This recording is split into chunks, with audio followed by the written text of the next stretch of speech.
Hello.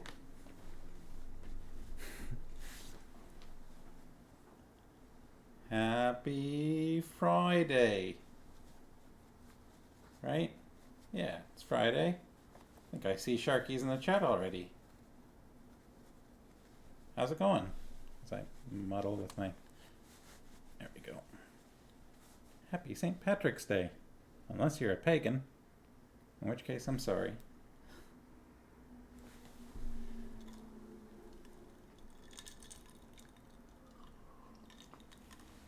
It's just ginger ale, don't worry.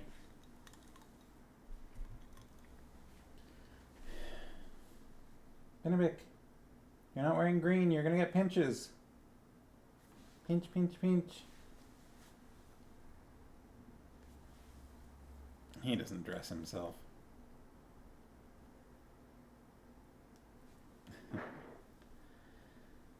So how's it going? Ah yes, cats. I have heard that one. Is that the... No, that's not. There's like a Norse one, I think, that had like a chariot pulled by cats, right? Something like that. But that's not the same one, I don't think. Unless it is and it's not Norse. I don't remember specifics and I haven't seen anyone posting about it this year, which is unusual. Usually there's somebody saying something about the cats.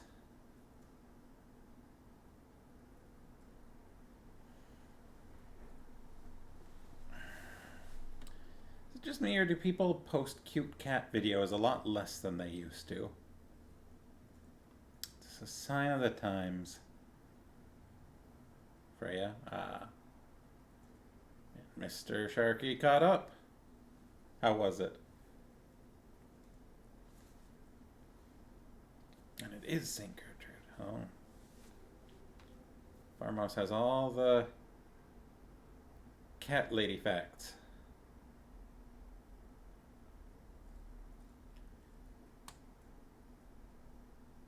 I see. Does this look green? I don't think it looks very green, does it?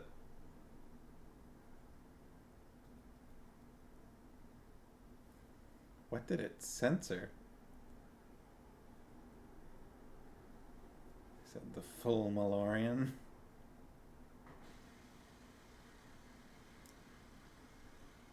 I am wearing green socks, so if nothing else, I got green sort of like Yeti socks. Oh, I see. Did you spell it in the Terry Pratchett way?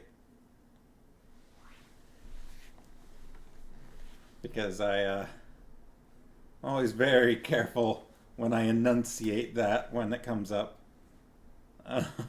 in the books. I'm always like, slow down. Make sure you really drag out the S on this word. It's a bit awkward, isn't it? One of those, like, obviously the word itself has no relation. It's an entirely separate word. Also was inspired by a hat with 18 pockets. How could you not be? It sounds incredible. Willow reinforced. Pockets on the inside. I still think it needs to, just for visual flair, have pockets on the outside. I don't believe in decorative pockets, so I hope they're functional. But, are these decorative? Well, I can reach into... Oh, there's something in here. Why do I have a TripAdvisor card? Oh, wait. Oh! I wore this vest to a birthday party years ago. I think it was a birthday party for me, where we did like a Vancouver sort of walking tour mystery sort of thing, where you had to go and like you basically hit up various Vancouver landmarks that were all in walking range of one another, and then used those as clues to solve a murder or something like that. And that's what this is from. This is from Vancouver Mysteries. Also, there's a Band-Aid in my pocket. That's probably surprise pocket items.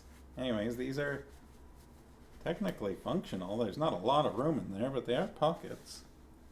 They're not sewn up. Appropriate vest for the mystery event, yeah. Anyways, those can both go in the trash. Oh, I see. I'm sorry. You have not yet received a snake.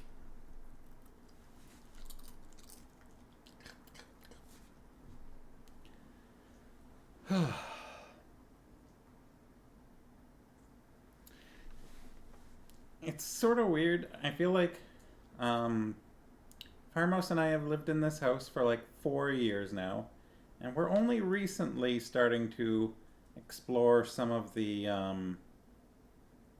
local Chinese food places, because Richmond's got, supposedly the best Chinese food in North America, and we have recently had some really good Chinese food from some places that, isn't North American Chinese food cooking. Mrs. always has a tiny first aid kit in her purse and has had to use it on multiple occasions. First of all, that's a good idea, and second of all, I am not surprised that you have had occasion to use a tiny first aid kit. That just makes sense. Especially with kids. Also, always a sewing kit. So this tie, I'm going to pull it out.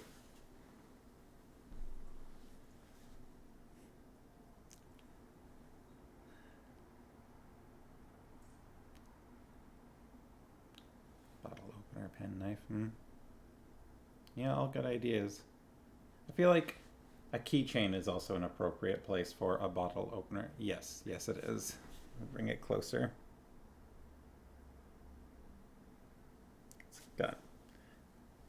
It's harder to see from that distance, but yeah, it's got planes all over it. So I really don't think it's kind of a greenish blue, but it's more blue, really, in person anyways. Now I'm gonna tuck this back in. Excuse me for a moment.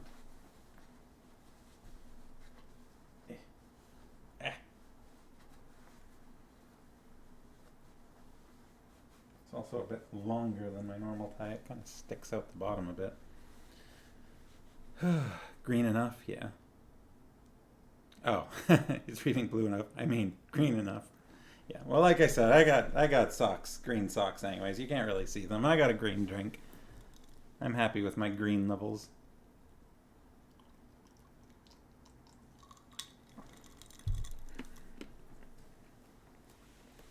Pumpkins. Got a green bookmark. Love this little bookmark. It's so silly.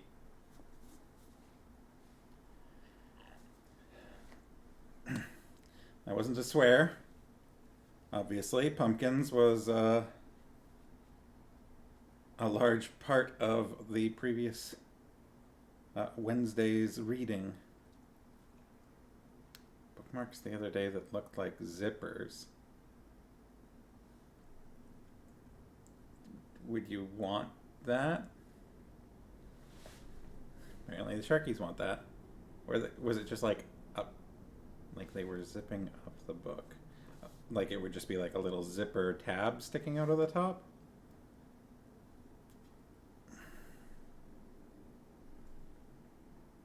With the teeth too. Would they run along the top?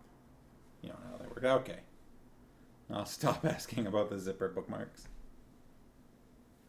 Yeah. Oh, also, since they'd have to be really flat teeth. Since Mr. Sharky caught up on the last stream, did the end of that, did that catch you? And what did you think of the invisible runes?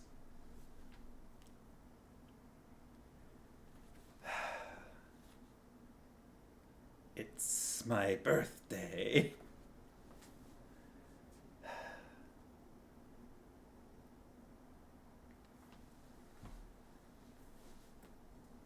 That was just so...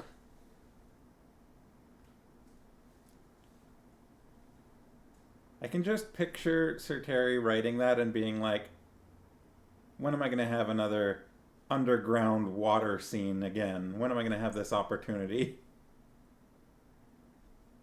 You were thinking more of D&D at first with the invisible runes. Okay.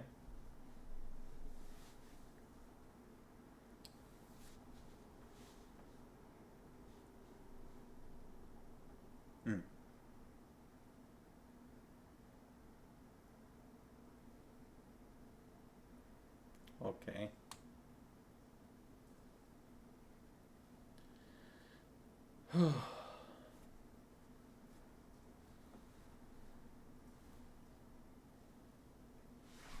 Look at him making eyes at me down there. His little foot stick out by his cheek. Waiting on the mercy of the rice cakes.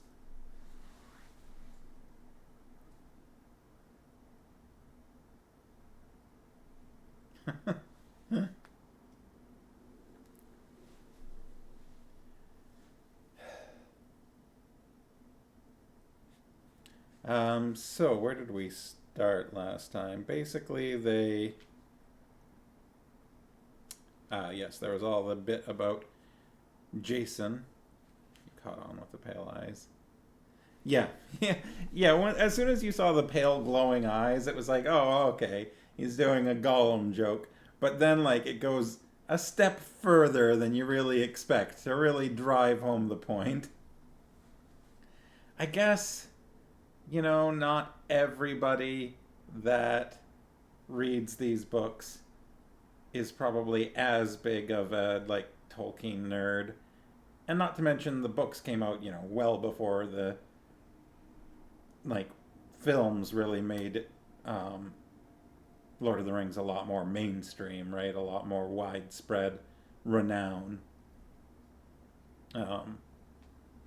So maybe it wouldn't have come to some people's minds as immediately without, yeah, a little more niche in the... I mean, you know, a little, right? Like, obviously still extraordinarily famous, but not to the same degree, not to people that don't read books, of which, you know, there are lots of those. So I would say probably most nerds and most people that would be reading Witches Abroad would probably get the reference, but a little... But and it's also just kind of funny having it go that extra step too. Just like, oh wow, he really is not being subtle. It's the slimy ones you have to watch out for.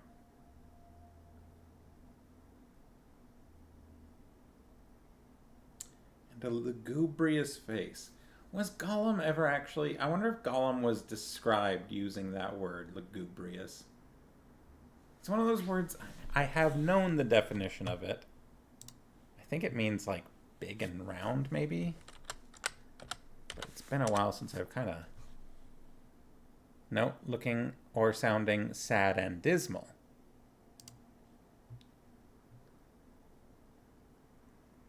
Sad and dismal.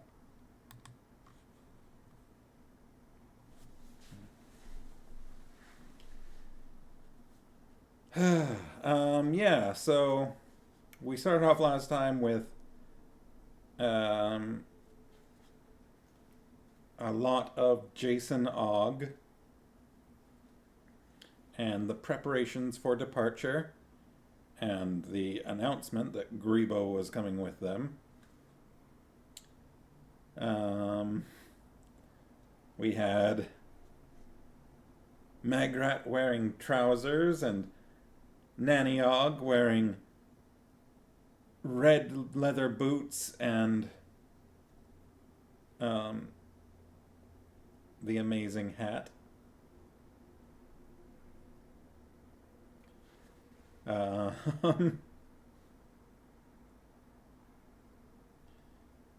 took them a little bit to get airborne, and they headed into the mountains, which may or may not have been entirely just the wrong way to go. They eventually landed and found their way into the dwarven caves where there had been that unfortunate cave-in.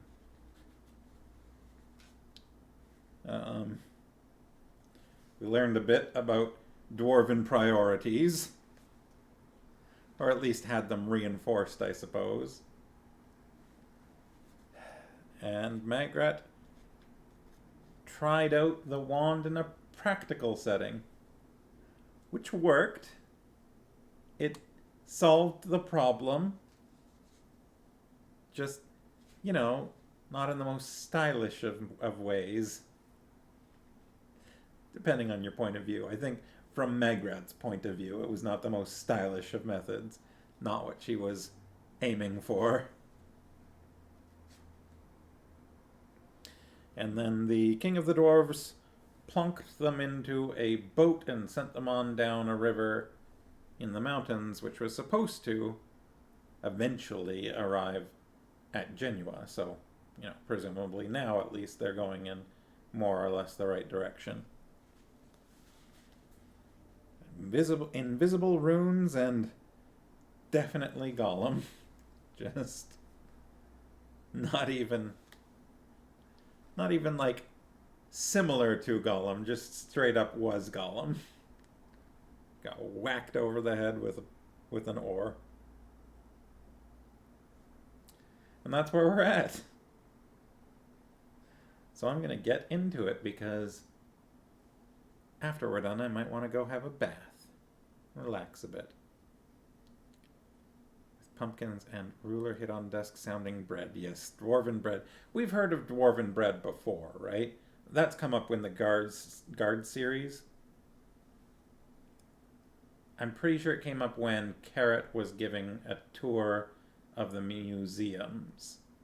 I think he talked about dwarven bread somewhere in that range. And maybe it even came up in the book before that.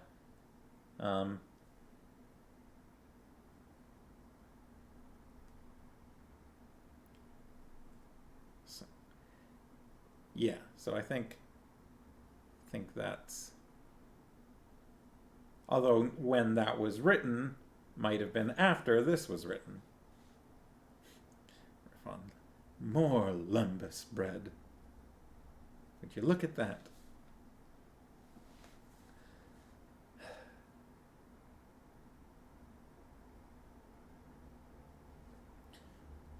Alright, so I'm going to get into it.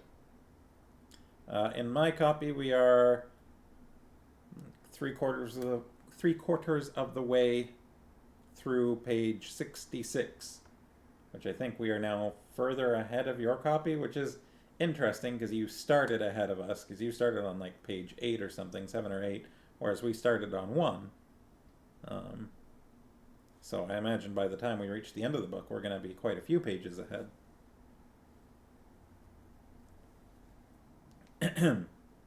All right. Have a little bit of green ginger ale. Hardtack, yeah.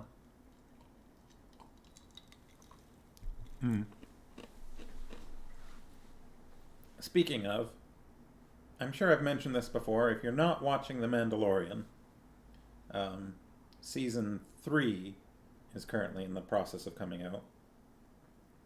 And if you do decide to watch The Mandalorian for the first time, I think it goes season 1, season 2, then you want to watch the Book of Boba Fett. I would also definitely recommend watching Andor. It's a lot more serious and a lot more like Tinker Tailor Soldier Spy kind of feeling. It's not related to Mandalorian or Boba Fett or anything like that. It's its own separate thing, but really good. But yeah, so season 1, season 2, Book of Boba Fett, then season 3 is the order you would want to approach those at. But thoroughly enjoying it.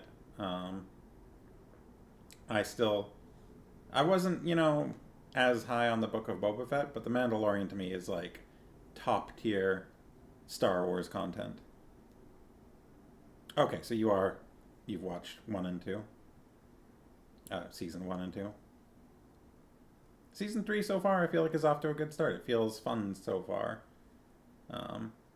Interesting. Anyway, I got off topic. Why did I get off topic? What put me on that train of thought?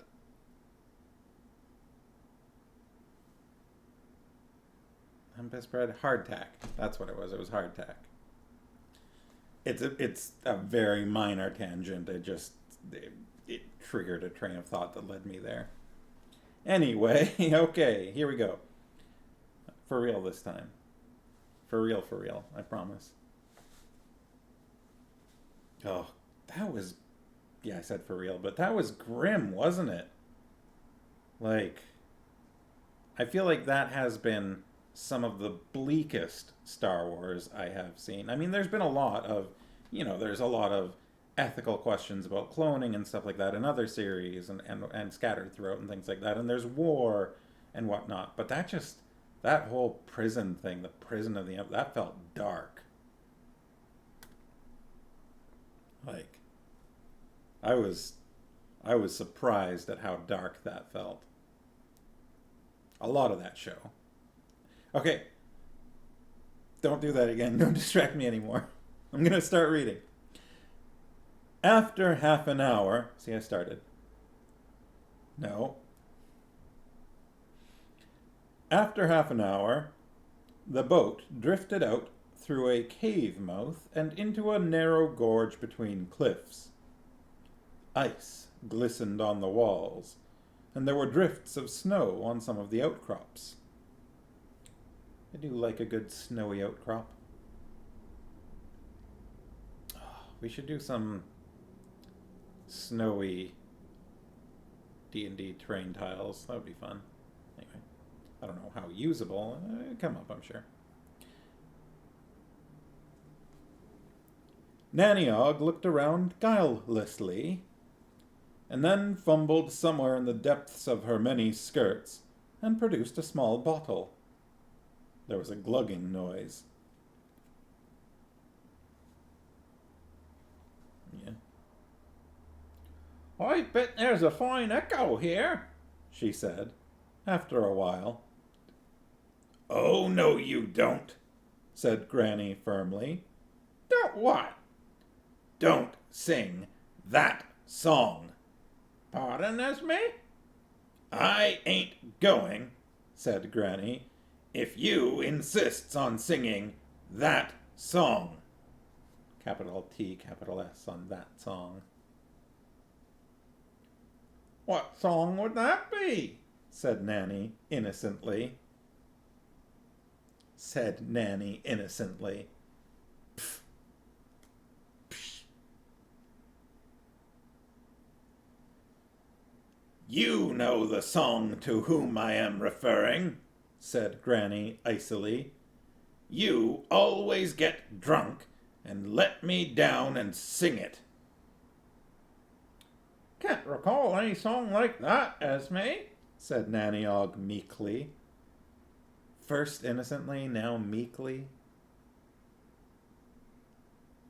The one, said Granny. Oh, come on, don't let her bait you like this.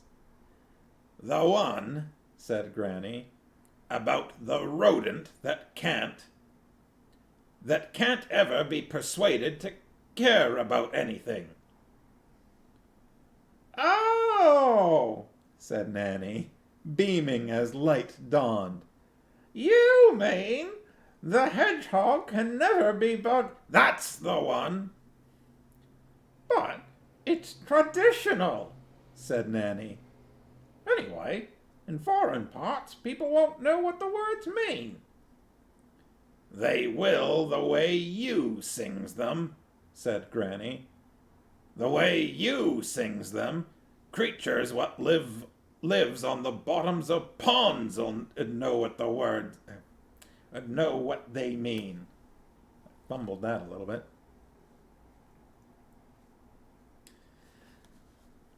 You know, that's got to be like a super fan favorite, considering the dedication was to people that had sent in their own versions of the lyrics. Dearie, dearie, deluged the author with their version of the words of the Hedgehog song. That's amazing.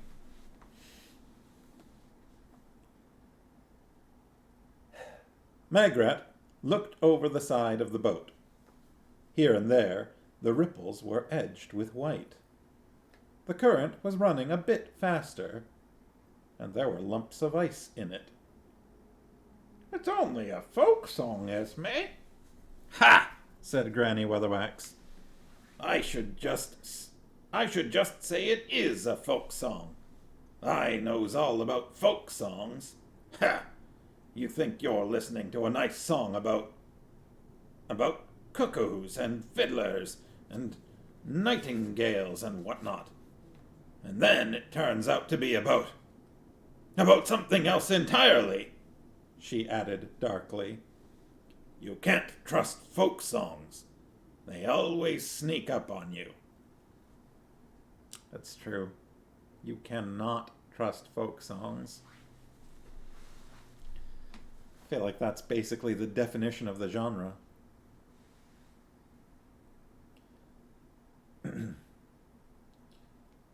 Magrat fended them off a rock, and Eddie spun them around slowly. I know one about two little bluebirds, said Nanny Og. Said Magrat. They may start out by being bluebirds, but I bet they ends up some kind of metaphor, said Granny.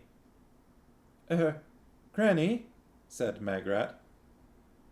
It was bad enough Magrat telling me about maypoles and what's behind them, said Granny. She added wistfully, I used to enjoy looking at a maypole of a spring morning. Used to. Can't enjoy him anymore. I think the river's getting a bit sort of rough, said Magrat. I don't see why people can't just let things be, said Granny. I mean, really quite rough, really, said Magrat, pushing them away from a jagged rock. She's right, you know, said Nanny Og. It's a bit on the troppy side. Granny looked over Magrat's shoulder at the river ahead.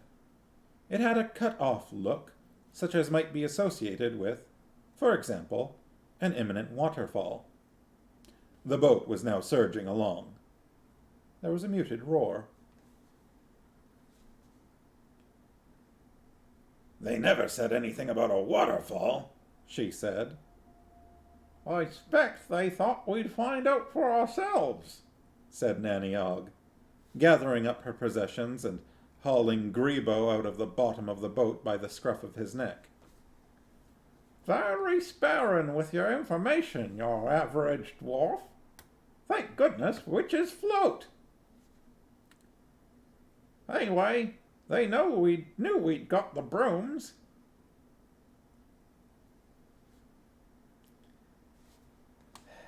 Feel free if you like. You've got brooms, said Granny Weatherwax. How am I supposed to get mine started in a boat? Can't run up and down, can I? And stop moving about like that. You'll have us all over. Get your foot out of the way, Esme. The boat rocked violently. Magrat rose to the occasion. She pulled out the wand. Just as a wavelet washed over the boat. Don't worry, she said. I'll use the wand. I think I've got the hang of it now. No! No! Screamed Granny Weatherwax and Nanny Og together. I can't do the two of their voices simultaneously. No! Sound like someone strangling a cat.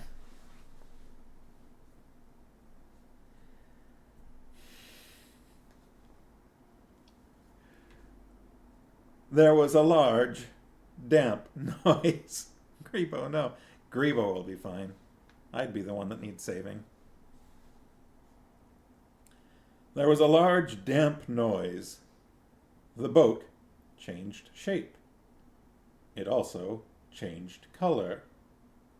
It became a cheery sort of orange. Pumpkins! Screamed Nanny Og as she was gently tipped into the water. More bloody pumpkins!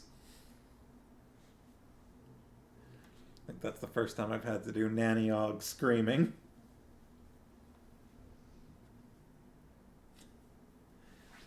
Oh boy.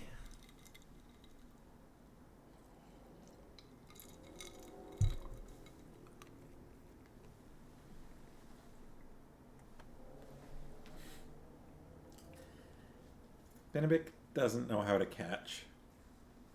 I think he caught something one time, and it was really surprising, because we've tried to teach him. We've tossed him little bits of popcorn. He loves popcorn, you know, like start off handing it to him, and then just gentle tosses. No good. He does not catch. He gets afraid, like we're gonna, you know, something's gonna hurt him. Poor scaredy pup. Unless someone's at the door. He's a real tough guy.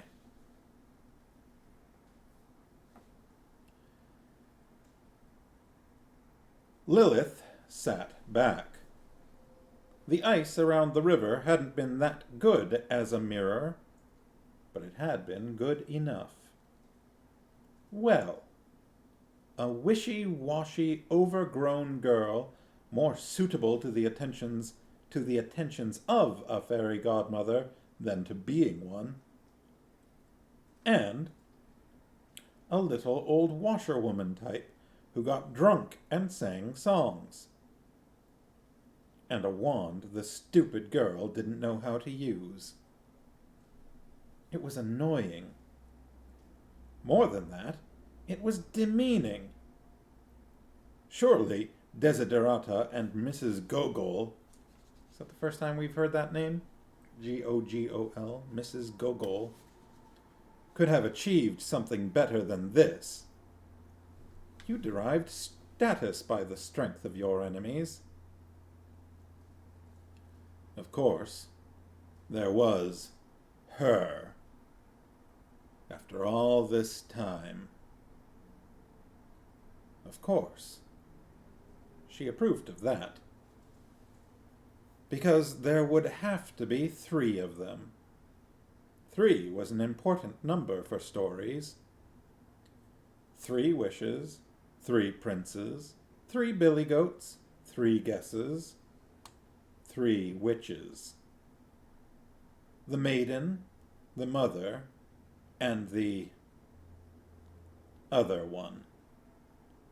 That was one of the oldest stories of all. Esme Weatherwax had never understood stories. She'd never understood how real reflections were. If she had, she'd probably have been ruling the world by now.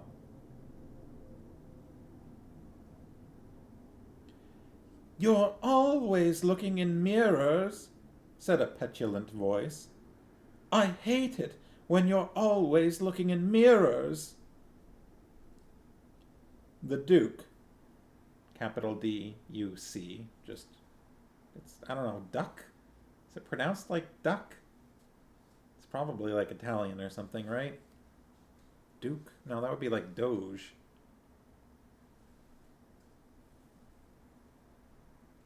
I think it's still just Duke. Alright, I'm just going to say Duke. Could be. The Duke, sprawled in a chair in one corner, all black silk and well-turned legs. Lilith would not normally allow anyone inside the nest of mirrors, but it was, technically, his castle. Besides, he was too vain and stupid to know what was going on. She'd seen to that. At least, she thought she had.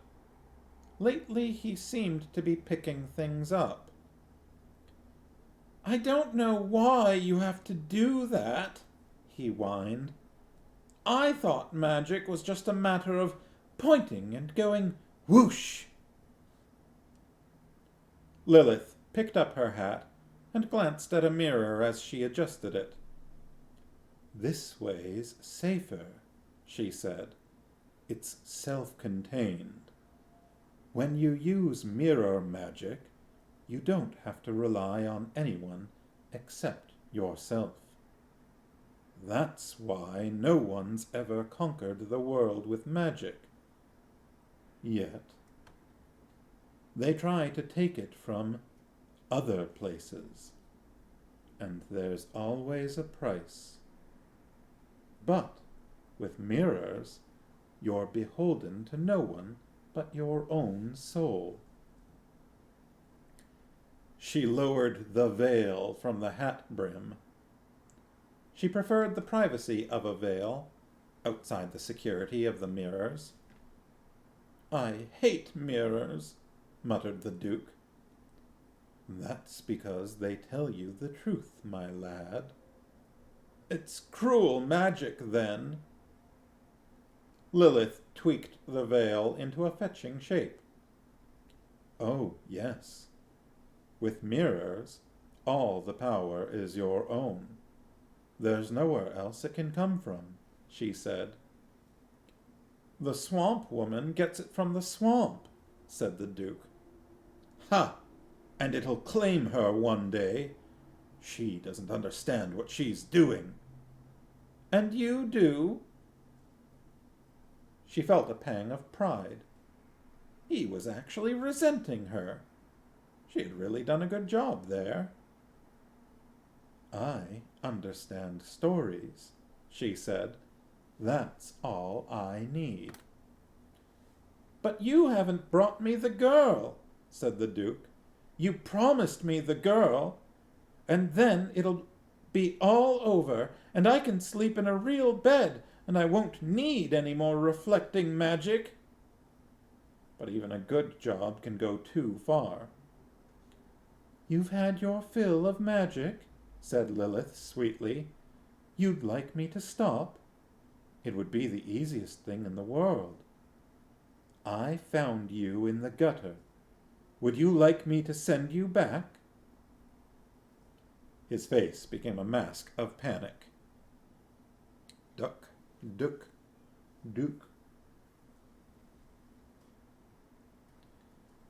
"I didn't mean that. I just meant, well, then everything will be real. Just one kiss, you said. I can't see why that's so hard to arrange."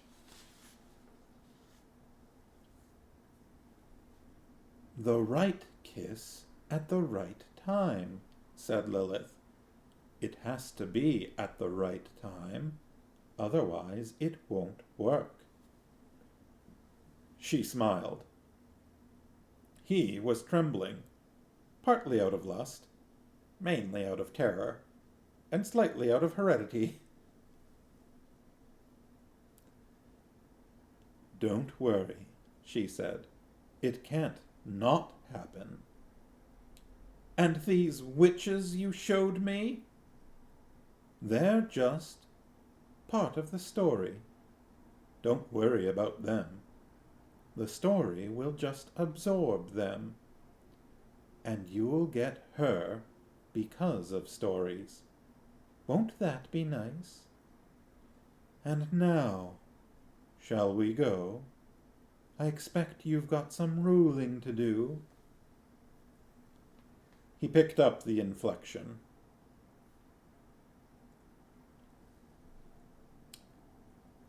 Now, I'm sure I've seen inflection spelled inflection C-T-I-O-N. But here it's spelled I-N-F-L-E-X-I-O-N. Inflexion. But I'm sure I've seen inflection, like F-L-E-C-T, right? Is that how we normally spell it these days in this part of the world? Inflexion seems odd.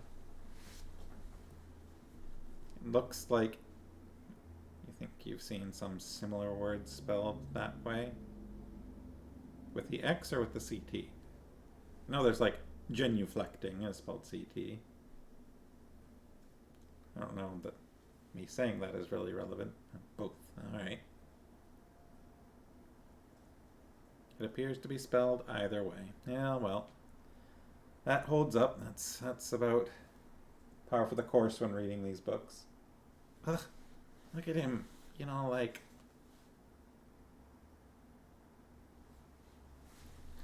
How can I not give him a snack?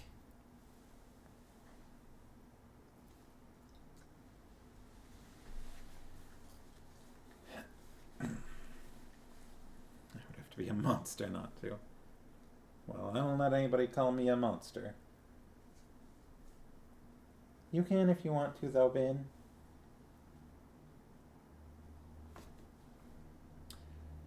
He picked up the inflexion. It was an order. He stood up, extended an arm to take hers, and together they went down to the palace's audience chamber. Lilith was proud of the Duke. Of course, there was his embarrassing little nocturnal problem, because his morphic field weakened when he slept. But that wasn't yet a major difficulty. And there was the trouble with mirrors, which showed him as he really was. But that was easily overcome by banning all mirrors save hers. And then there were his eyes. She couldn't do anything about the eyes. There was practically no magic that could do anything about someone's eyes. All she had been able to come up with there were the smoked glasses. This book's gotta be before Neil Gaiman Good Omens. This has gotta be before Good Omens, right?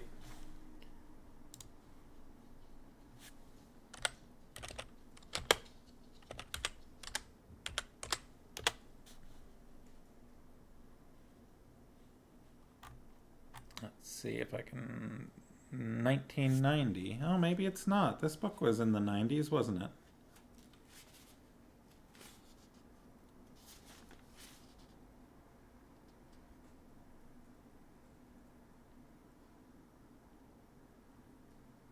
This says 1991. Good Omens was first. Interesting. I wouldn't have expected...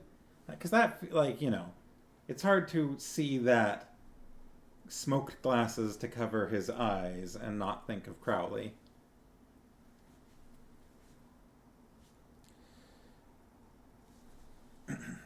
All she had been able to come up with there were the smoked glasses.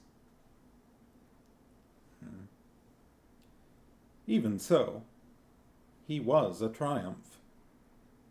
And he was so grateful. She'd been good for him. She'd made a man of him, for a start.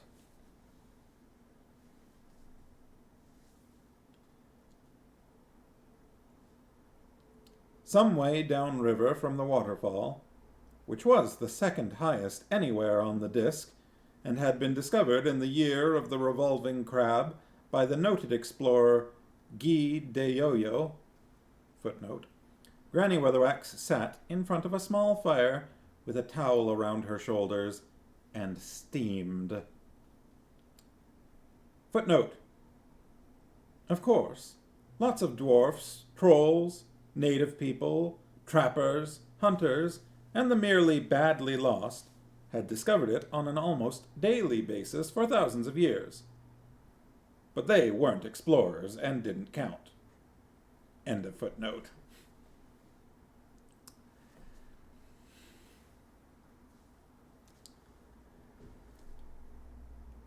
Still, look on the bright side, said Nanny Og. At least I was holding my broom and you at the same time, and Margaret had hers. Otherwise, we'd all be looking at the waterfall from underneath. Oh, good. A silver lining, said Granny, her eyes glinting evilly. Bit of an adventure, really, said Nanny, grinning encouragingly. One day we'll look back on this and laugh. Oh, good, said Granny. Nanny dabbed at the claw marks on her arm.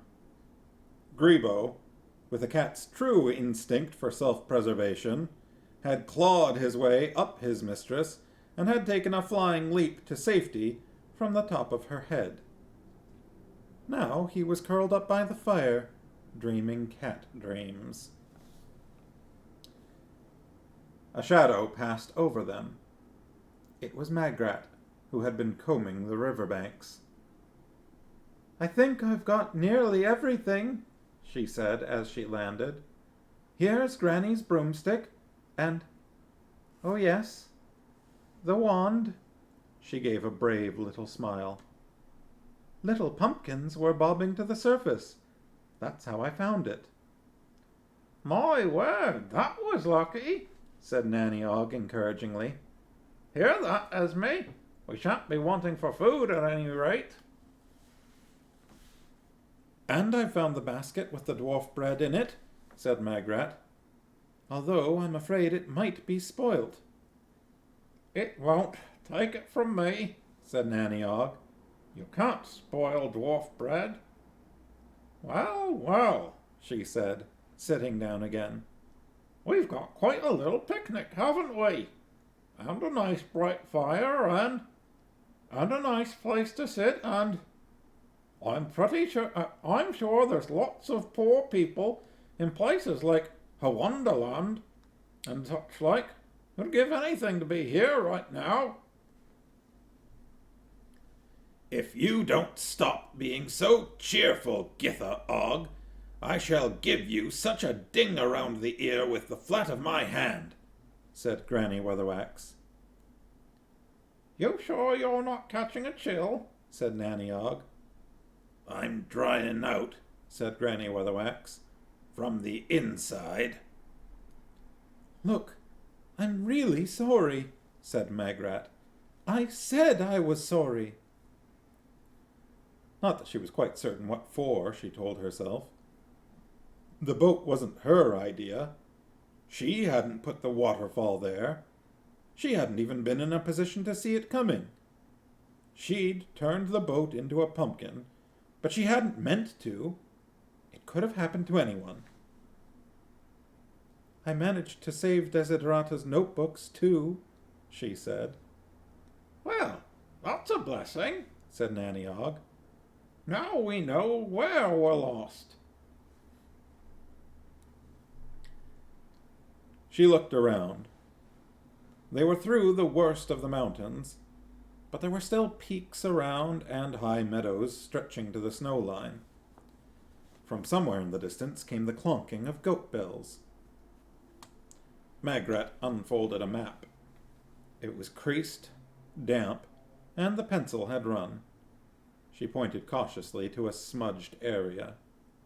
"I think we're here," she said. "My word," said Nanny Og, whose grasp of the principles of cartography was even shakier than Granny's. "Amazing how we can all fit on that little bit of paper." "I think, perhaps, it would be a good idea at the moment if we just followed the river," said Magrat. "Without in any way going on it," she added quickly. "I suppose you didn't find my bag," said Granny Weatherwax. "It had personal items in it." "Probably sank like a stone," said Nanny Og. Granny Weatherwax stood up like a general who'd just had the news that his army had come second. Come on, She said. where to next, then?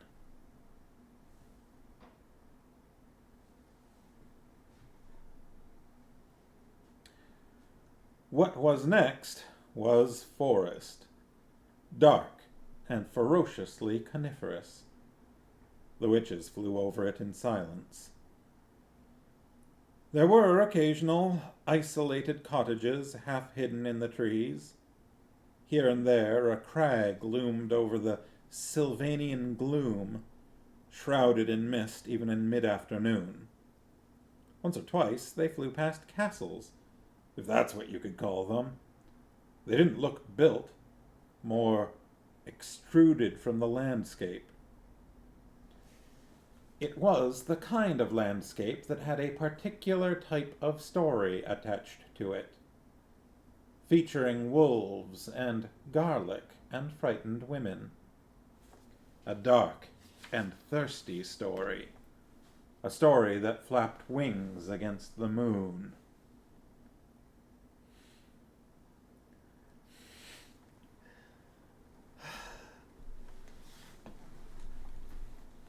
Der Flabbergast, muttered Nanny.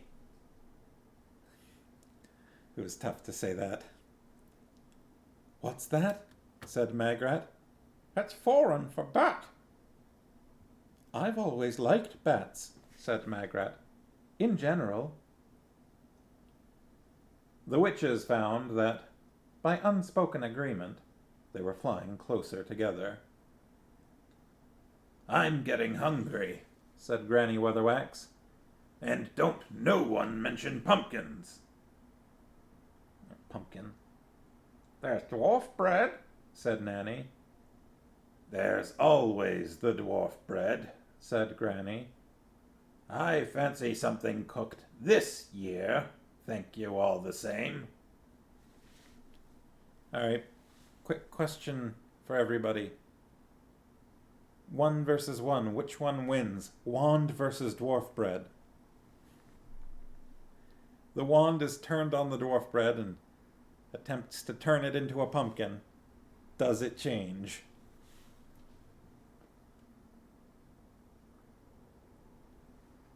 Bread wins. Dwarf bread more powerful than fairy godmother magic.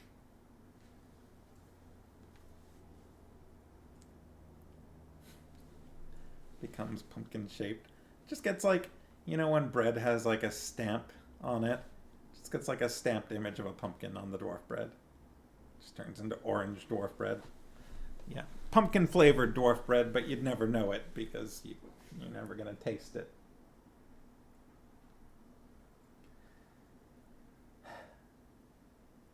Pumpkin spice dwarf bread. Apparently the two of you are on the same wavelength.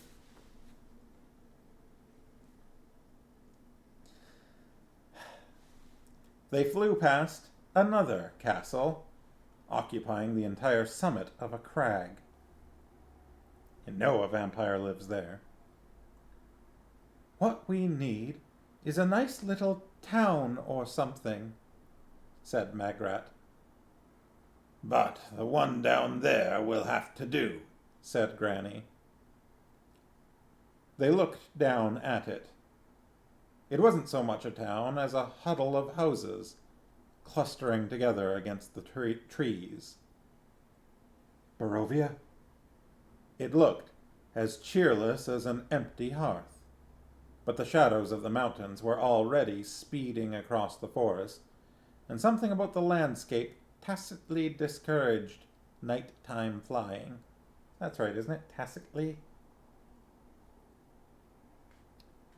Can't see many people about, said Granny. Maybe they turn in early in these parts, said Nanny Og. It's hardly even sunset, said Magrat. Perhaps we ought to go up to that castle. They all looked at the castle. No, said Granny slowly, speaking for all of them. We know our place. So they landed, instead, in what was presumably the town square. A dog barked, somewhere behind the buildings. A shutter banged close. Oh, this is Barovia. Or whatever the equivalent is, in the actual Dracula story. Very friendly, said Granny. She walked over to a larger building that had a sign, unreadable under the grime, over the door. She gave the woodwork a couple of thumps. Open up, she said. No, no, you don't say that, said Magrat. She shouldered her way past and tapped on the door. Excuse me, bona fide travelers. Bona what? said Nanny. That's what you need to say, said Magrat. And any inn has got to open up for bona fide travelers and give them succor. Has it? said Nanny with interest. That sounds like a thing worth knowing. The door remained shut. Let me have a go, said Nanny. I know some foreign lingo. Everybody ready for this one?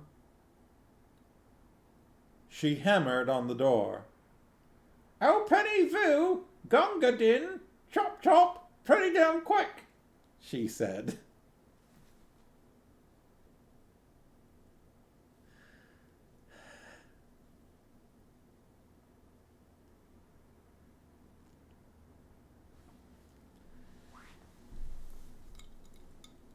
Wow.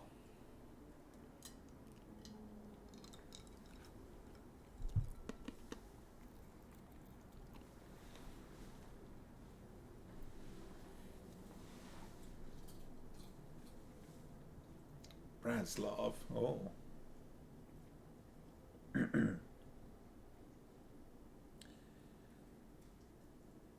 Granny Weatherwax listened carefully. Brasov. That's speaking foreign, is it? My grandson Shane is a sailor, said Nanny Og. You'd be amazed the words he learns about foreign parts.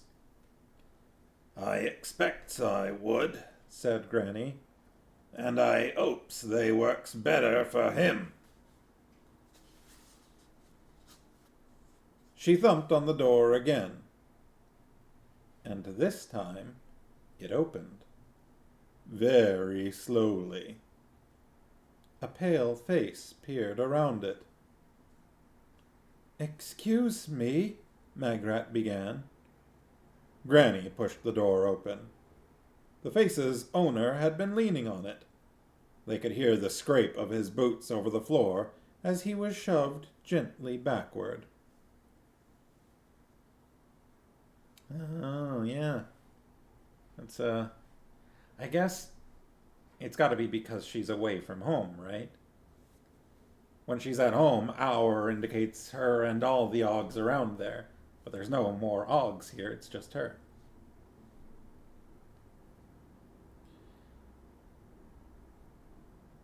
Blessings be on this house, Granny said, perfunctorily. It was always a good opening remark for a witch. It concentrated people's minds on what other things might be on this house, and reminded them about any fresh cakes, newly baked bread, or bundles of useful old clothing that might have temporarily escaped their minds. It looked like one of the other things had been on this house already. It was an inn, of sorts. The three witches had never seen such a cheerless place in their lives, but it was quite crowded. A score or more pale-faced people watched them solemnly from benches around the walls. This is, like, exactly the town from Curse of Strahd, the, like, Barovia, the town of Barovia. Nanny Ogg sniffed. Caw, she said. Talk about garlic. And indeed, bunches of it hung from every beam. You can't have too much garlic, I always say. I can see I'm going to like it here. She nodded to a white-faced man behind the bar. Guten day, big feller mine host. Troy's beers, por favor, avec us, silver plate. What's a silver plate got to do with it? Demanded Granny. It's foreign for please, Said Nanny. I bet it isn't, really, Said Granny. You're just making it up as you goes along. Like Basil Fawlty trying to speak German. It's been a while since I've watched those. We have them all on DVD, I think. And some of them hold up well, and some of them not as much. I like the touch of the opening shot of, like the sign getting worse from episode to episode. Some of them do not hold up super well. Yeah. The innkeeper, who worked on the fairly simple principle that anyone walking through the door wanted something to drink, drew 3 beers. See? Said Nanny triumphantly. I don't like the way everyone's looking at us, said Magrat, as Nanny babbled on to the perplexed man in her very own Esperanto. Esperanto is the someone tried to make a language scientifically, right? The one where they were like, we want this language to be, I don't know, as practical as possible. It was supposed to be a universal language, easily learnable, phonetically spelled. Yeah. It's the attempt at a universal language.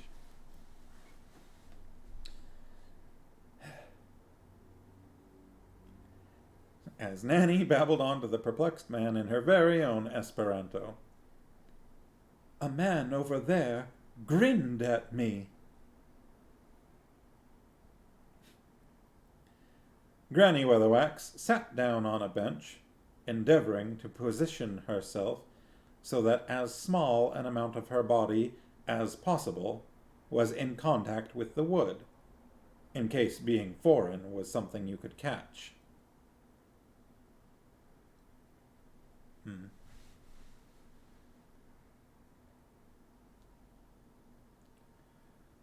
There, Said Nanny, bustling up with the tray. nothing to it. I just cussed at him until he understood. It looks horrible, Said Granny. Garlic sausage and garlic bread, Said Nanny. my favorite. You ought to have got some fresh vegetables, said Magrat the dietitian. I did. There's some garlic, Said Nanny happily, cutting a generous slice of eye-watering sausage. and I think I definitely saw something like pickled onions on one of the shelves. Yes? Then we're going to need at least 2 rooms for tonight, Said Granny sternly. 3, said Magrat very quickly. For comfort, 3 rooms. For safety, 1. With something that you can use to barricade from the inside and block up the windows. She risked another look around the room. The silent villagers were staring at them intently, with a look she could only describe to herself as a sort of hopeful sadness.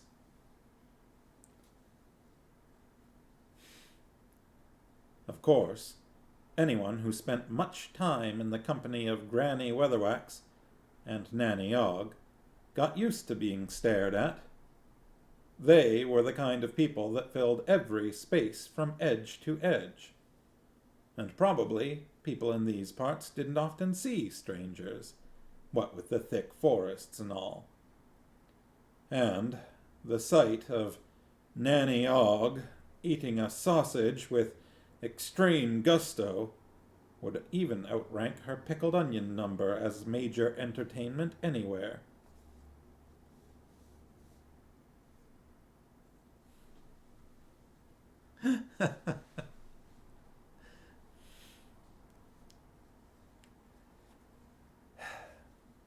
Even so, the way people were staring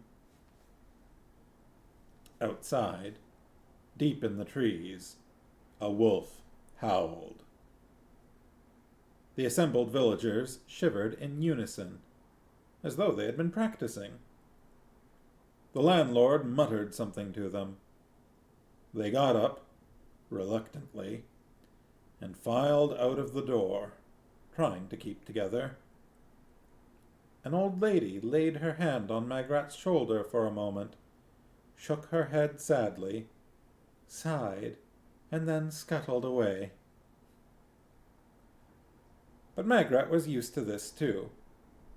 People often felt sorry for her when they saw her in Granny's company. Eventually, the landlord lurched across to them with a lighted torch and motioned them to follow him. "How did you make him understand about the beds?" said Magrat. I said, "Hey, mister, jig-a-jig, toot sweet, all same number 3, said Nanny Ogg. Granny Weatherwax tried this under her breath, and nodded. "Your lad Shane certainly gets around a bit, doesn't he?" she remarked. He says it works every time, said Nanny Ogg.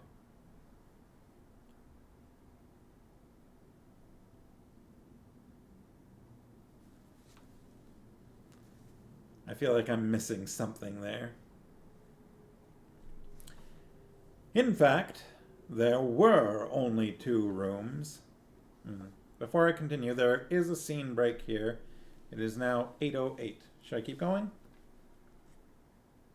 I am definitely entertained by... There's another scene break in a couple of pages.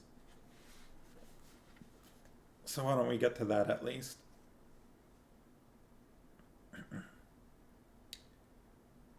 And then we can decide from there.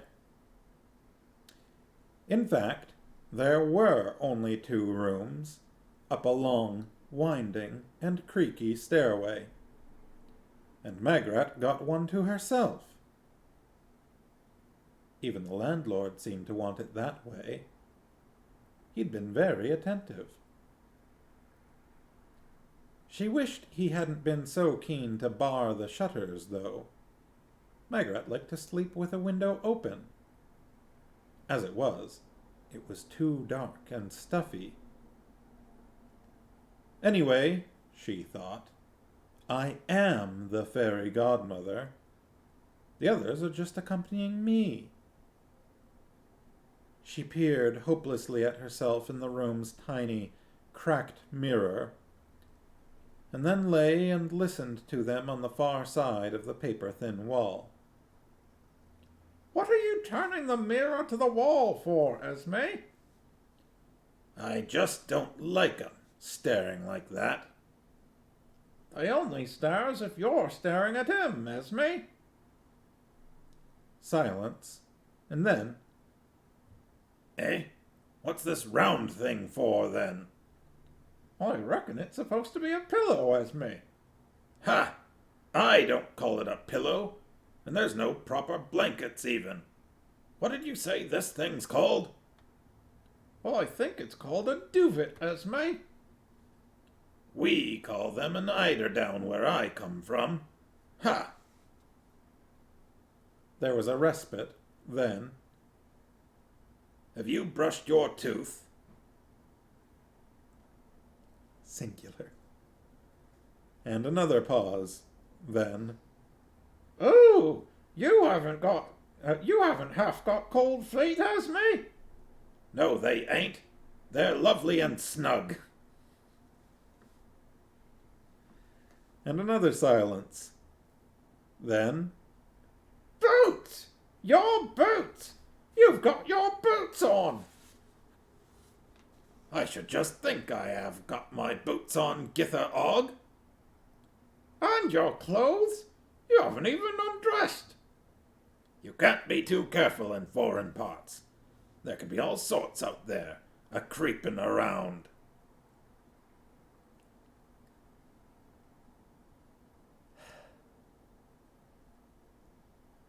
I don't think the quilt's the same thing. Well, to me, a quilt is more particular. Magrat snuggled under the, what was it? Duvet, and then turned over. Granny Weatherwax appeared to need 1 hour's sleep a night, whereas Nanny Og would snore on a fence rail.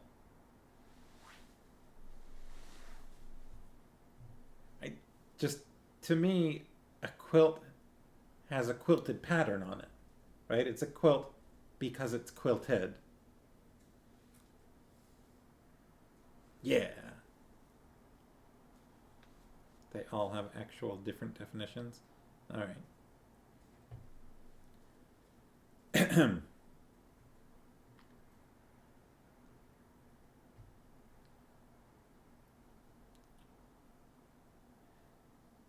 Githa? Githa? Githa! What? Are you awake? No. I keep hearing a noise. So do I. Magrat dozed for a while. Githa? Githa! Oh, no. I'm sure someone rattled our shutters. Not at our time of life. Now get back to sleep. Not at our time of life.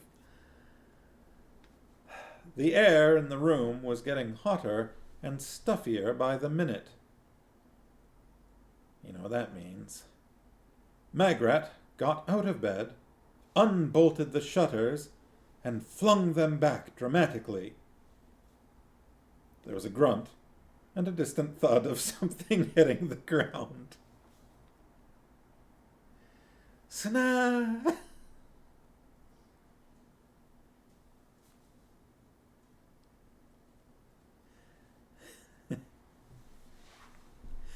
There's, if you have an, very Looney Tunes. If you have an, if you have an anime streaming service, it's on Crunchyroll, but if you have, I don't know, anywhere else where you find your anime, there's one that's on its second season right now called The Vampire Dies in No Time. That is about a vampire hunter by the name of Ronaldo and a vampire by the name of Draluk. The vampire Draluk is extremely fragile, thus the name of the series, The Vampire Dies in No Time. He also has, as his familiar, an armadillo named John. It's very funny. As it goes on, it gets a lot of, like, kind of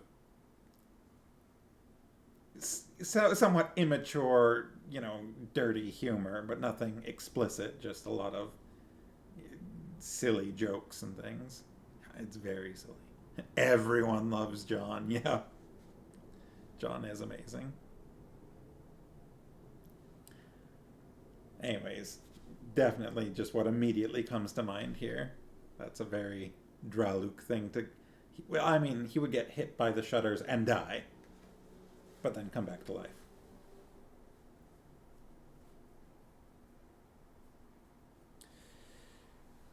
There was a grunt and a distant thud of something hitting the ground. That's just... That sequence is amazing. The full moon streamed in. She felt a lot better for that, and got back into bed. It seemed no time at all before the voice from next door woke her again. Gither Og, what are you doing? I'm having a snack. Can't you sleep? Just can't seem to be able to get off Esme, said Nanny Og. Can't imagine why. Here, that's garlic sausage you're eating.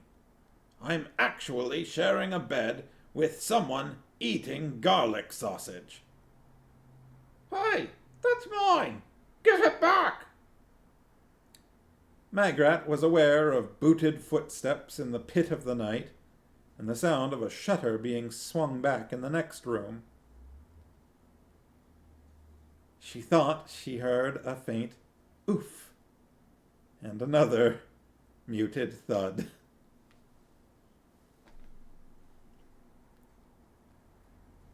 I thought you liked garlic, Esme, said Nanny Og's resentful voice. Sausage is all right in its place, and its place ain't in bed. And don't you say a word. Now move over. You keep taking all the duvet.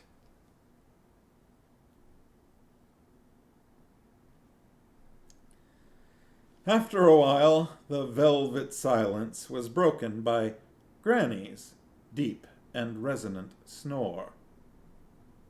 Shortly afterward, it was joined by the genteel snoring of Nanny, who had spent far more time sleeping in company than Granny, and had evolved a more accommodating nasal orchestra.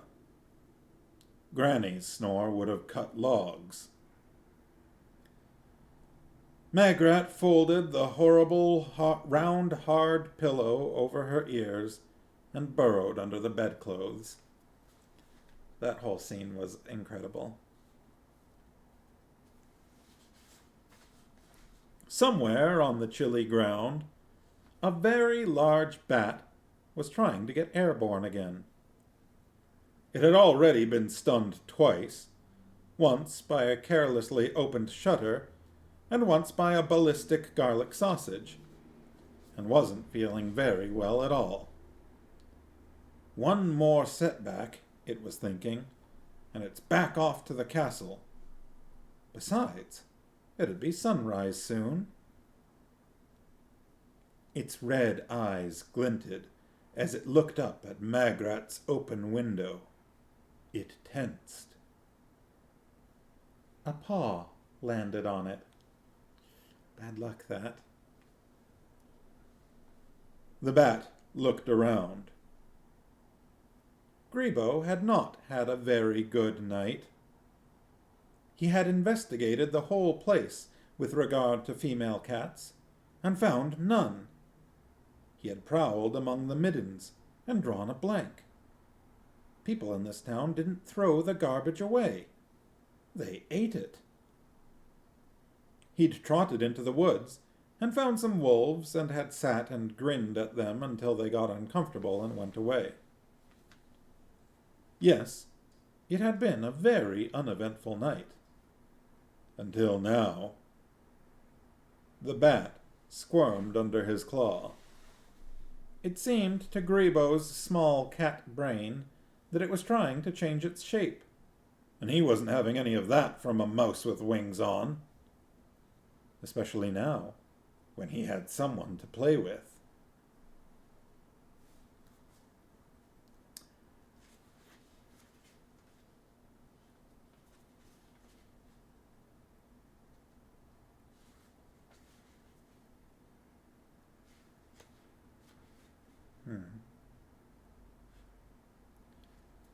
We're on page 84. I feel like the next logical place to break is going to be on page 91.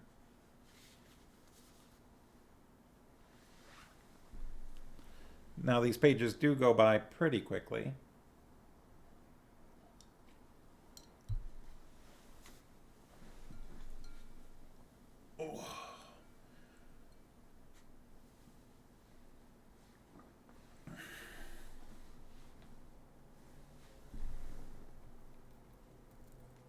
Sharky's on board. Farmhouse on board. Okay. Genua was a fairy tale city. People smiled and were joyful the livelong day, especially if they wanted to see another livelong day. Lilith made certain of that. Of course, people had probably thought they were happy in the days before she'd seen to it that the Duke replaced the old Baron, but it was a random, untidy happiness, which was why it was so easy for her to move in. But it wasn't a way of life. There was no pattern to it. One day they'd thank her.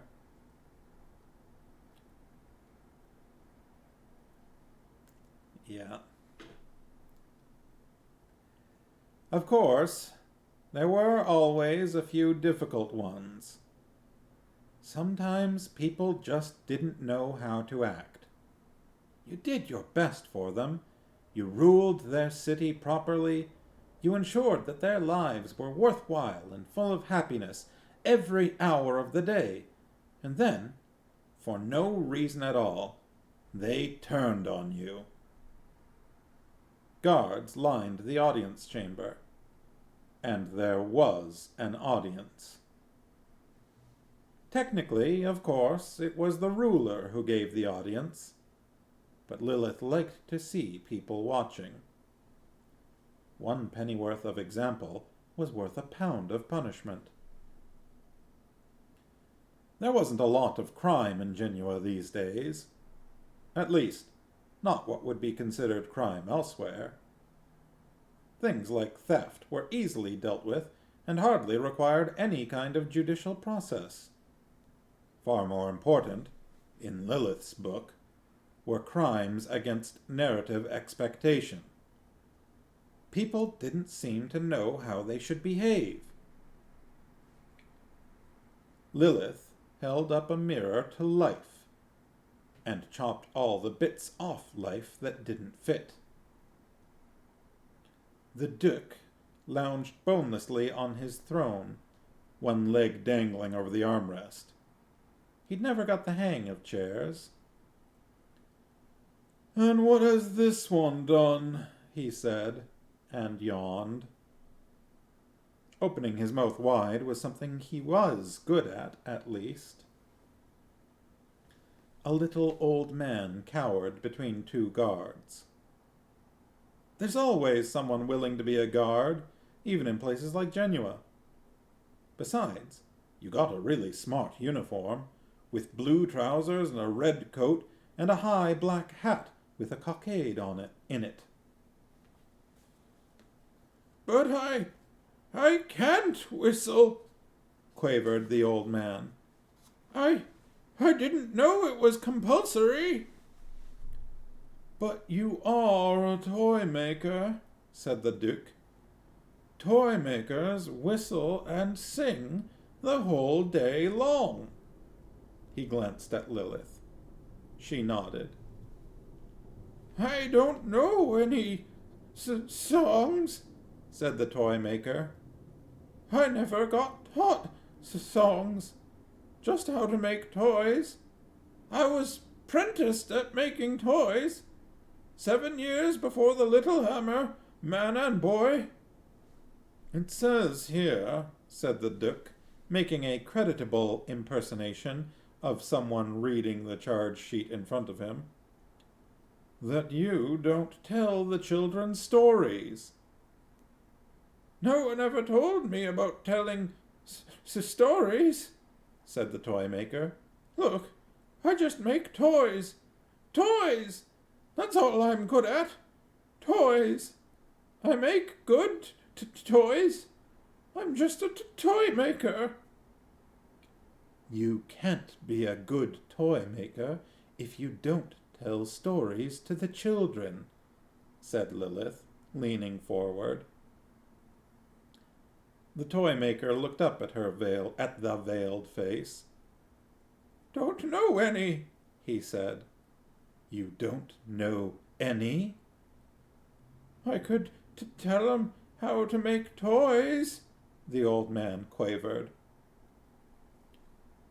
Lilith sat back. It was impossible to see her expression under the veil.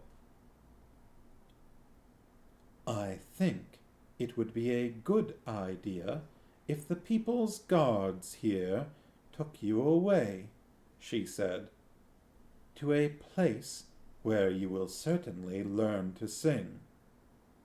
And possibly, after a while, you might even whistle. Won't that be nice?"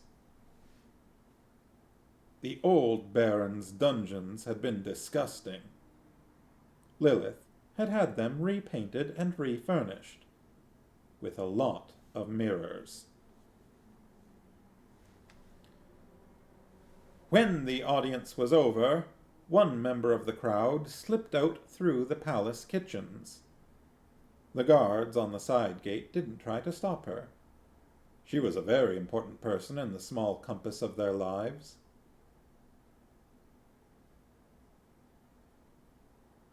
Let's see. "Hello, Mrs. Pleasant." She stopped, reached into her basket, and produced a couple of roast chicken legs. "Just trying a new peanut coating," she said. "Would value your opinions, boys." They took them gratefully. Everyone liked to see Mrs. Pleasant. She could do things with a chicken that would almost make it glad it had been killed. "And now I'm just going out to get some herbs," she said. They watched her as she went, like a fat, determined arrow, in the direction of the marketplace, which was right on the edge of the river. Then they ate the chicken legs. Mrs. Pleasant bustled among the market stalls, and she took great care to bustle. Even in Genua, there were always people ready to tell a tale, especially in Genua. She was a cook, so she bustled, and made sure she stayed fat and was, fortunately, naturally jolly. If she felt under suspicion, she'd say things like, "Locks!" She seemed to be getting away with it so far.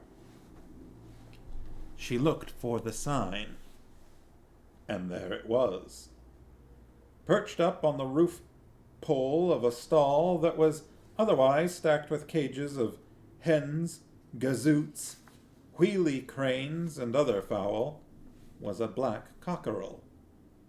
The voodoo doctor was in. Gazoots. Even as her eye found it, the cockerel's head turned to look at her. Set a little way back from the rest of the stalls was a small tent, similar to many around the market. A cauldron bubbled in front of it on a charcoal fire. Did my copy mention her having flowery arms? After she was a cook? Oh, yep, I just skipped it. She made sure she had flowery arms at all times. I don't know why I skipped that. It's that same thing from the previous book. Just glossed right over it. Was fortunately naturally jolly. She made sure she had flowery arms at all times. If she felt under suspicion, she'd say things like locks. Just the way you did there. Gazoots. You got it right. I mean, this has an S on the end, but...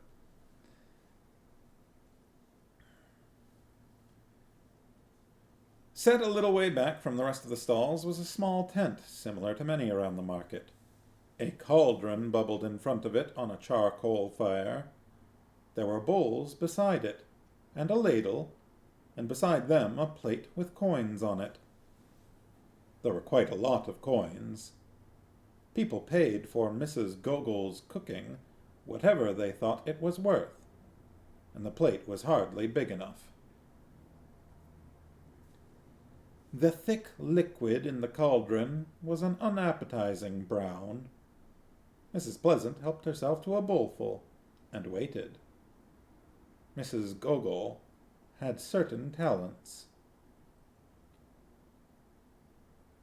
After a while, a voice from the tent said, "What's new, Mrs. Pleasant?" I don't know. What's new, Mrs. Pleasant? I'm not sure what voice to do for Mrs. Gogol. I feel like it should be a little eerie.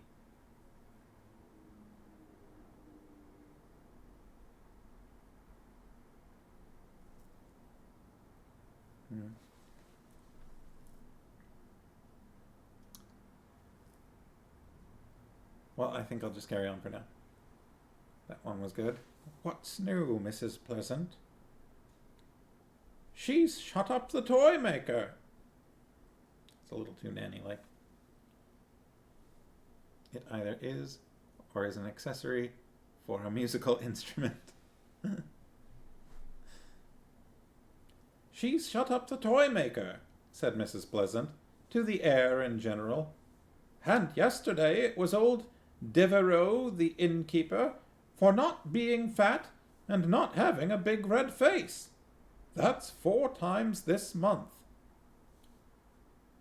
You come in, Mrs. Pleasant. It was dark and hot inside the tent. There was another fire in there, and another pot. Mrs. Gogol was hunched over it, stirring. She motioned the cook to a pair of bellows. Blow up the coals a tad, and we'll see what's what, she said. Mrs. Pleasant obeyed. She didn't use magic herself, other than that necessary to get a roux to turn or bread to rise, but she respected it in others, especially in the likes of Mrs. Gogol. The charcoal blazed white. The thick liquid in the pot began to churn. Mrs. Gogol peered into the steam. "What are you doing, Mrs. Gogol?" said the cook anxiously. "Trying to see what's going to happen," said the voodoo woman. The voice dropped into the rolling growl of the psychically gifted. Mrs. Pleasant squinted into the roiling mass. "Someone's going to be eating shrimp," she said helpfully. "You see that bit of okra?" said Mrs. Gogol. "You see the way the crab legs keep coming up just there?" "You never were one to stint the crab meat," said Mrs. Pleasant. "See the way the bubbles is so thick by the oku leaves. See the way it all spirals around that purple onion." "I see it, I see it," said Mrs. Pleasant. "And you know what that means?" "Means it's going to taste real fine." "Sure," said Mrs. Gogol kindly. "And it means some people's comin'." "Wow! How many?" Mrs. Gogol dipped the spoon into the seething mass and tasted it. "3 people," she said. She smacked her lips thoughtfully. "Women." She dipped the spoon again. "Have a taste," she said. "There's a cat, too. You can tell by the sassafras." She smacked her lips. "Gray. 1 eye." She explored the cavity of a tooth with her tongue. "The left one."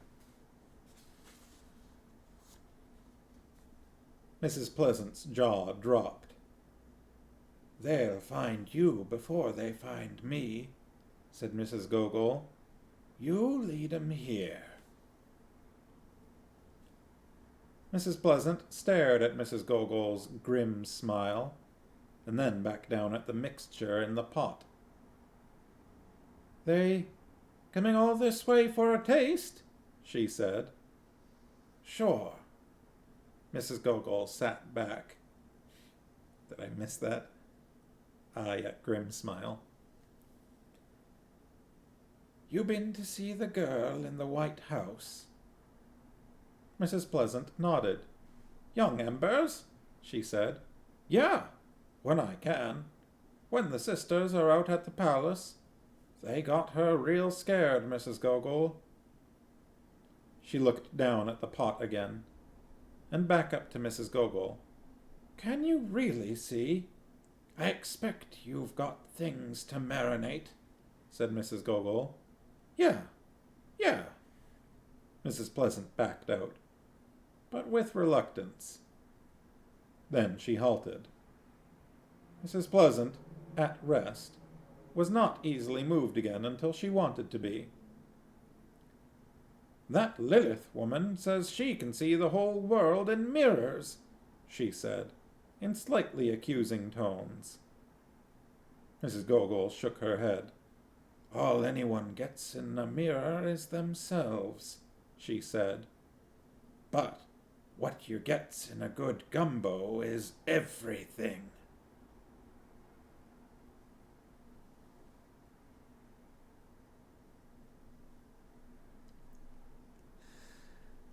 That's quite the line. Mrs. Pleasant nodded. This was a well-known fact. She couldn't dispute it. Mrs. Gogol shook her head sadly when the cook had gone.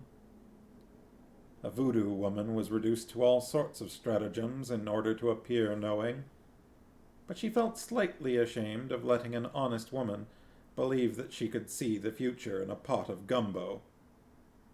Because all you could see in a pot of Mrs. Gogol's gumbo was that the future certainly contained a very good meal. She'd really seen it in a bowl of jambalaya she'd prepared earlier. Okay. Wow. That was... Ba-dum-bum, right? Oh, boy.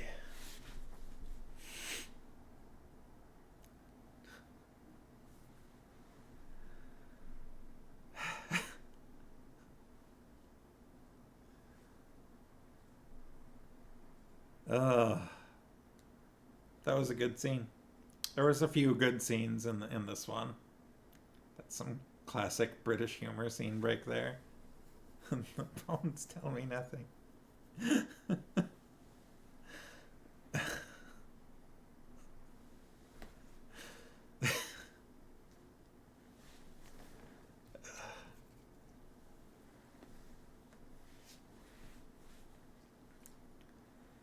That... Yeah, I was thinking the same thing. I also need to... I am not certain... I must have at some point, but I don't remember the details of Dead and Loving It. That's... yeah. I want to watch that again. Or for the first time, whichever it happens to be.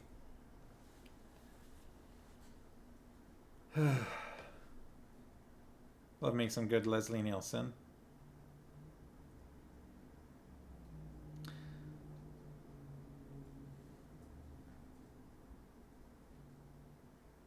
I love that meme that went around a while back of the person that's like, Netflix, I think there's something wrong with your subtitles, and it's got like the scene from Young Frankenstein, but it's like, you know, the subtitles are from Lilo and Stitch, and then they're like, Netflix replied like, the problem has been addressed or has been resolved, and there's a screenshot of Lilo and Stitch, and it's like the subtitles like, Frau Blecher, deranged horse whinnying.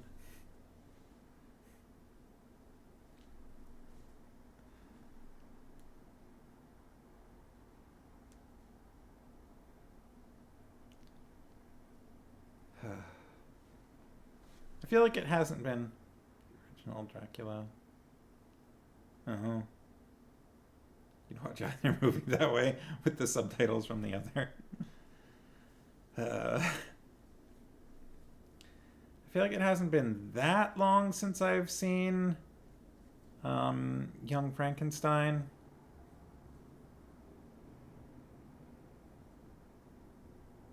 I'm pretty sure I've only seen Lilo and Stitch once.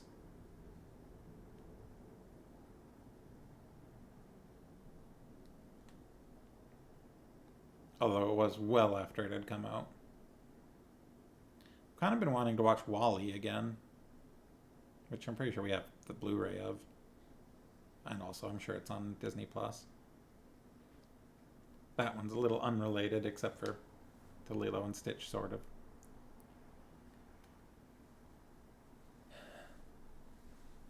But yeah, I would definitely watch either or both of Young Frankenstein and Dracula Dead and Loving It. Though I feel like it would be more appropriate to wait closer to Halloween. It's one thing I do like about living in Canada is I like Halloween, and I like how thoroughly it is, celebrated here. It'd be weird to live somewhere else in the world where people just don't even acknowledge it, or whatever.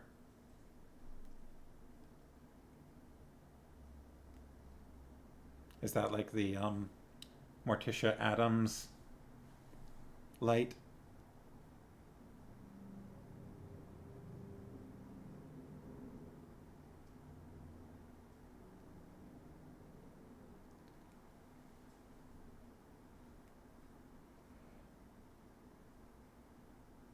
She always has that light on.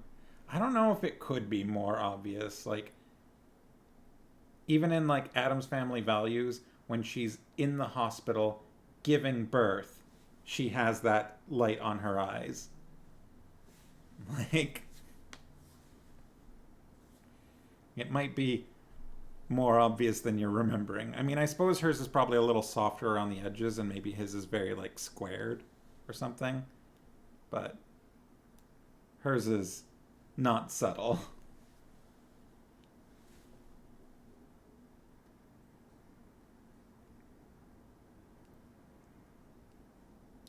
We've watched some of the TV series. It's had very icy. Yeah, hers is definitely like softer. We watched some of the TV series. We watched the movie way more times than I would have expected to, because we've shown it to so many people. But yeah, we've watched some of the TV series. Oh, it's bad. You'd watch that movie. Yeah, we've shown that movie to many different people. It's just, it's so like, it doesn't get that much attention, and it's a little harder to find these days too. I think the last time we showed it to someone, we had to kind of track down the movie. It's a lot easier to find the series because you can just go on Amazon Prime, right? But very Laszlo. Nice. All right, well. Oh yeah, right. It's on Disney Plus of all places. I forgot. That's such a weird place for it to have wound up. All right, I am going to wrap things up because I kind of want to go have a bath. I want to soak a bit.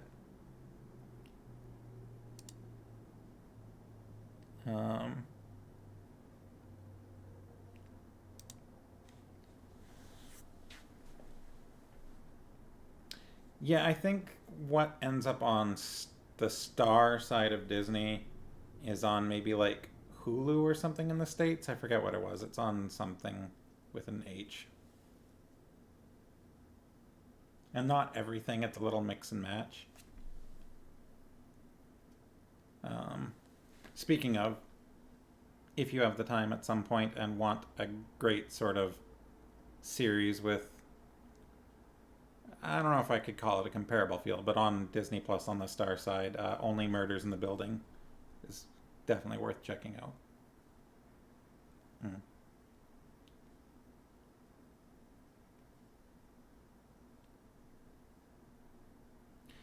Anyway, have a good weekend, everybody. Happy Green Day. Happy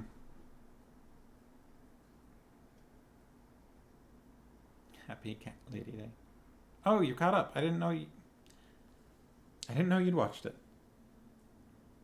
Yeah, we powered through season 1 when it was coming out. Like, we watched it week to week as it was coming out, and then we've been really slow on season 2 for some reason. We might be further than that. Anyway, yeah. Have a good night. Have a good weekend. I should be back here next Wednesday. I don't know why I kind of yelled it like that. Next Wednesday is the 22nd of March. So I don't have anything off the top of my head that would stop me from being here. If something comes up, I'll let you know. So many things, yeah. It'll be spring. You two are very on the same page here too. Yeah, I guess the 21st, right? That's exciting. The trees in our backyard have little parcels on them that are definitely going to be leaves that are opening up. Which is nice to see. It was nice and warm today. I saw a squirrel running along our fence the other day. Yeah. We had a nice walk along the riverside with this pup. Okay. Well, I'll see y'all next spring. Have a good weekend. Good night, everybody. Hope you're enjoying the book. Bye-bye. Good night, good weekend. Bye.